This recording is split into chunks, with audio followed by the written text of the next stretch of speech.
Hey there, Aviation Nation. Welcome back to Cowboys Vintage Wings. Today, I've got an incredible story for you. Imagine this. You're a World War II fighter pilot, captured by enemy forces and thrown into a POW camp. The odds are against you, but you're determined to escape. This was the reality for Bob Hoover, one of the most legendary pilots in aviation history. Bob Hoover was shot down over the Mediterranean in 1943 and ended up in a German POW camp. But Hoover wasn't the type to sit idle. He was always looking for a way out. He studied the routines of the guards, the layout of the camp, and waited for the perfect moment. That moment came one fateful day when Hoover managed to slip out of the camp.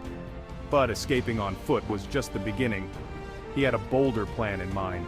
He made his way to a nearby Luftwaffe airfield, where he spotted his ticket to freedom, a FW-190, the fearsome butcher bird, one of the most advanced fighter planes of the time. The risks were astronomical. Not only did Hoover have to sneak onto the airfield undetected and start the plane, but he also had to fly it out of enemy territory without being shot down by either the Germans or his own allies. It was a daring move, but Hoover was a daring man. He climbed into the cockpit of the FW-190, quickly familiarized himself with the controls, and fired up the engine. With his heart pounding, he took off, heading west. As he soared above enemy lines, he knew that at any moment he could be spotted and shot down. But Hoover was a skilled pilot. He used all his training and instincts to navigate the skies. His biggest fear wasn't just the enemy, but encountering Allied aircraft. They would likely see a German plane and shoot first, ask questions later. He had to fly low and stay under the radar, literally. After what must have felt like an eternity, Hoover finally crossed into Allied territory.